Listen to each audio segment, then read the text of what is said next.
కేటీఆర్ సర్పంచ్ల మీద కొత్త ప్రేమ. సర్పంచులు నిన్న ఏదో కేటీఆర్ మాట్లాడినట్టుండేదో ఏం మాట్లాడు,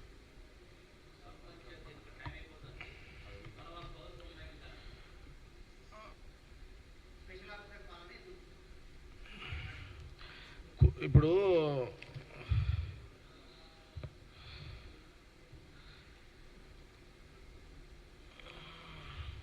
అదే అదే అదే ఇప్పుడు ఎట్లుందంటే గవర్నమెంట్లో ఉన్నప్పుడు కేటీఆర్ ఒక తీరు మాట్లాడుతుండే, గవర్నమెంట్ బీఆర్ఎస్ గవర్నమెంట్ పడిపోయిందో ఒక తీరు మాట్లాడుతున్నాడు. ఆయన ముఖ్యమంత్రి కొడుకుగా, ఏది కేసీఆర్ ముఖ్యమంత్రి కొడుకుగా కేటీఆర్ మంత్రి హోదాలో అప్పుడు అన్నీ ఏతులే. ఇప్పుడు గవర్నమెంట్ బీఆర్ఎస్ గవర్నమెంట్ పడిపోయేసరికి ఇప్పుడు అన్ని నీతులు చెప్తున్నారు వీళ్ళంతా. అన్ని నీతులు, ఇప్పుడు నీతులకు వస్తాయి. అప్పుడు ఏతులు, ఇప్పుడేమో నీతులు. మాకేమో నీతులు, ఏతులు, మాకేమో నీతులా?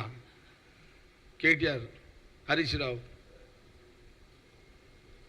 మీ టైంలో ఆ సర్పంచ్లు కాళ్ళు చేతులు చెరువుల చేపలు తీసి చేపలు ఎట్లా కొట్టుకుంటాయి?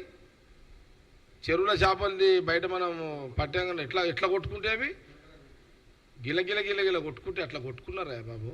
సర్పంచులు బిల్లులు లేక వాళ్ళు బ్లాక్మెయిల్ చేసి మీరు అధికారులతోటి, పాపం వాటి పెళ్ళం పిల్లలు కూడా వాటి అమ్మ సర్పంచులు, తెలంగాణ సర్పంచులు అనుకుంటా ఈ 9 ఏళ్ల కాలంలో ఎప్పుడైనా చీరలు కూడా పట్టు చీర ఇప్పించి సంతోషపడ్డది లేదనుకుంటా. సర్పంచులు పిల్లలకు ఏదైనా దావతులు చేసుకుందామనే పరిస్థితి కూడా ఉండకపోవచ్చు నాకు అనుకుంటా. గ్రామ సర్పంచులు ఏదో సర్పంచులు కావాలి, సేవ చేయాలి, హోదా తెచ్చుకోవాలి, లక్షల రూపాయలు అప్పులు చేసి సప్పులు చేసి సర్పంచులు అయిన పరిస్థితి ఏంది? 9 ఏళ్ల కాలం వాళ్ళ బిల్సులే లేవు, ఆత్మహత్యలు చేసుకున్నారు సర్పంచులు చాలామంది. ఈరోజు ఆ 9 ఏళ్ల కాలంలో మీకు గుర్తురాని సర్పంచులు ఈ 50 రోజులలో గుర్తుకొచ్చిందా మా గవర్నమెంట్ రాగానే మీకు సర్పంచుల మీద? సర్పంచులు అంటే ఎంత పెద్ద మంచి పోస్ట్ అది. గ్రామ సర్పంచ్ అంటే సర్పంచ్కున్న గౌరవం ఏంటి? ఆ సర్పంచ్ హోదా ఏంది? బాపూజీ కన్నా కళలు ఏంటి? మహాత్మా గాంధీ కళలేంటి? గ్రామ స్వరాజ్యం. మహాత్మా గాంధీ గారు ఆ రోజు మన దేశ స్వతంత్రం వచ్చిన వెంటనే, ఆ రోజు మహాత్మా గాంధీ, నెహ్రూ ప్రధానమంత్రి అయిన తర్వాత మహాత్మా గాంధీ గారు ఇచ్చిన సూచన ఏంది?